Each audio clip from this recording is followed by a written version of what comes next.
we did a movie. What's it about? It's about a Batman. Okay, cool. Yeah. What we've done is kind of, in a sense, updated the show, and at the same time paying tribute or an homage, to our '60s Batman. But what it does is embrace the technology and all the things that are happening these days out there, so that we're able to blend, in a sense, today and then. It's been 50 years since we started Batman, and to be able to come back and do it again was a little bit of a challenge. But you put on that cowl, and it just all comes back. Did you wear the cowl while recording? No, but I should have. I wore it to bed. No, it's amazing what happens. When Burt Ward came in and Julie, that same chemistry is there. It just comes back. You do it every day for 3 years. You can't help it. Other questions? Yeah, what was it like, teaming up with Burt and Julie again? I mean, did you feel like you missed a step, or was there something or did you guys just automatically jump in back? It happened very quickly. Like I said earlier, when you have that kind of chemistry developing, and then you play it over 3 years of filming, and it does come back quickly if you know what you're doing. Right. Yeah. Did you find the script funny? Did you like the humor in the script in the project? Yeah, that's a very important thing to me. That Batman, our Batman at least, be played tongue-in-cheek with satirical elements, and if it's not fun for the entire family spectrum, forget it. I tried again, to be the funnier Batman, the happier Batman, if you will, and not be, terribly into oneself and the dark emotions. You see what I mean? And not be too explosive.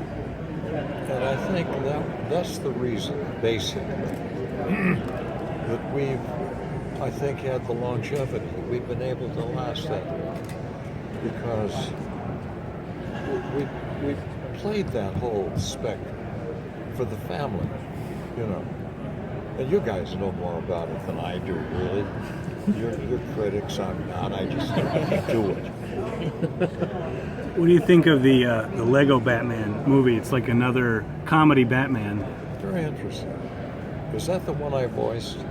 No, it's a movie. Will Arnett is playing Batman. It's coming out next year.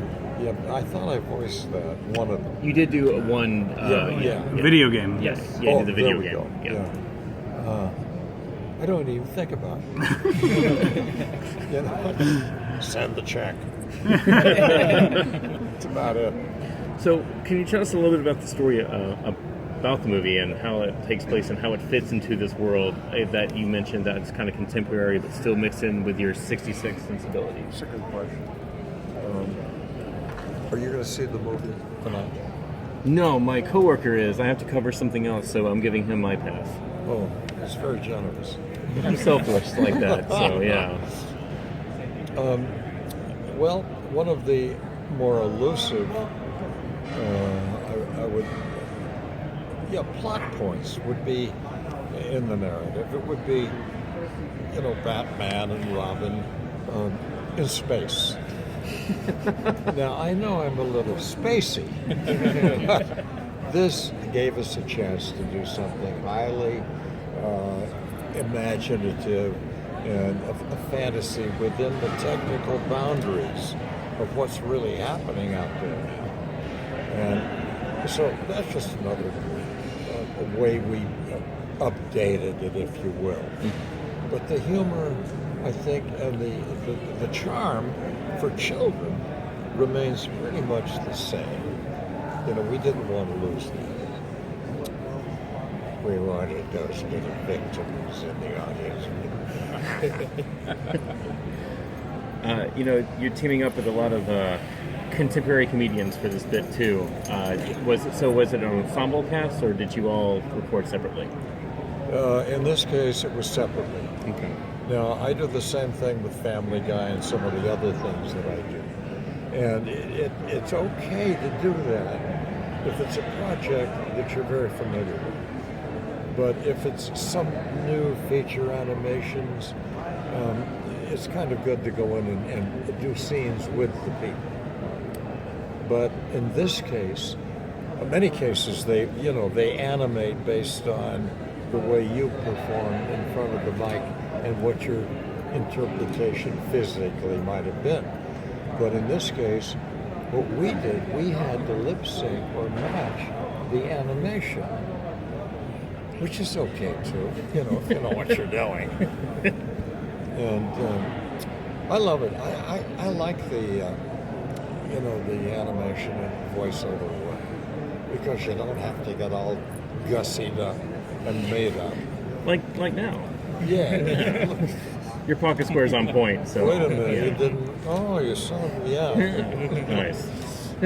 I thought I'd get dressed up for you guys. Jesus. Well, thank you. Well, yeah, Do you too many guys have people questions? disrespect you.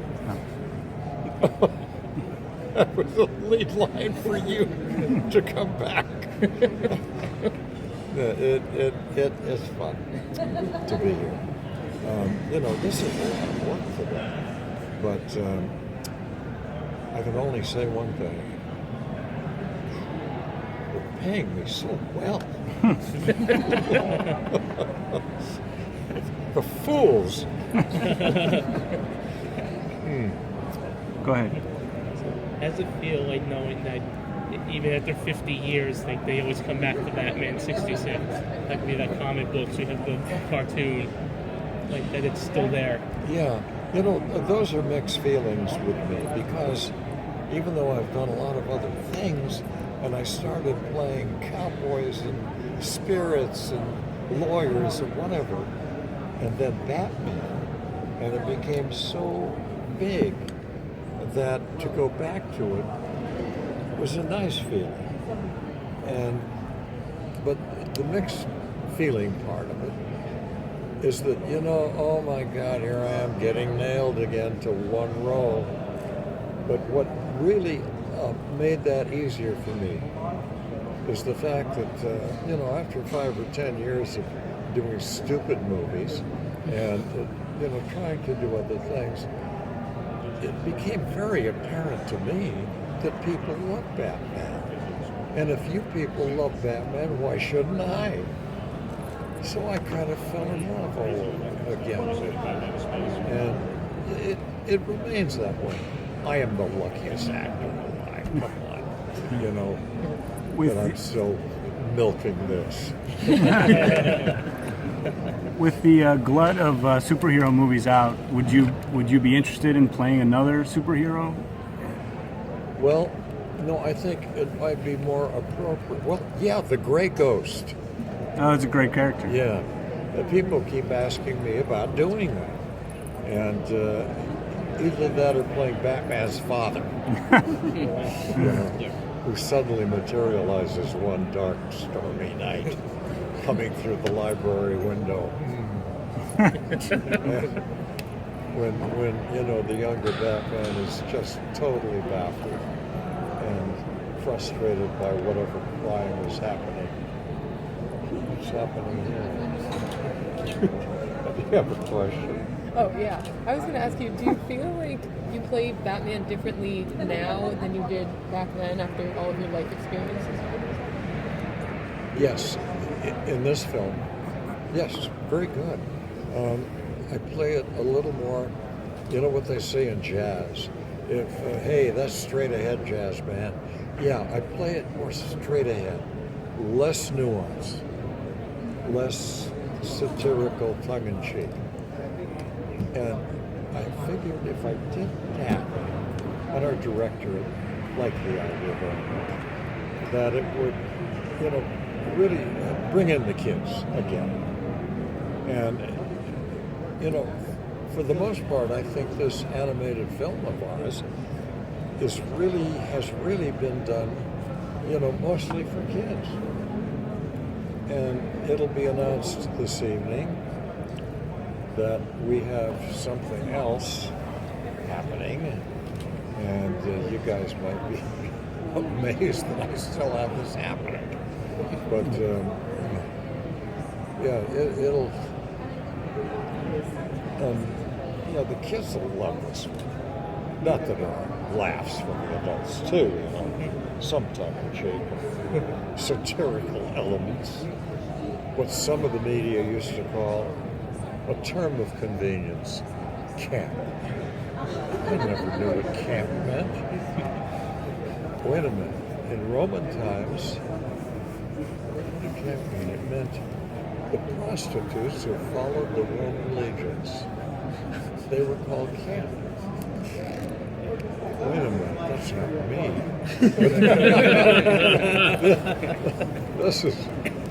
That was the meaning. Strange, isn't it? How words are adapted, Well, I guess. Does the current Me to do something else? I got a high side. Where's Gary? Andrew. Gary.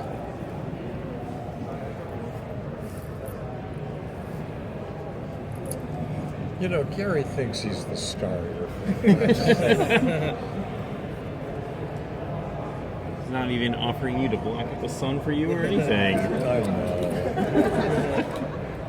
Did they run out of questions to ask you? No, where is my the reflector? I'm going to move you into the shade in a moment. Okay, good, let's go. Okay, one more question. does the current election remind you of your episode of Batman where you were running against the Penguin? You know what? Very good. It does. I mean, what are we going to do here? Let's re-examine the whole system. Only you can do it. Yeah. I wish. Thanks, folks. Thank you. Come with me, sir.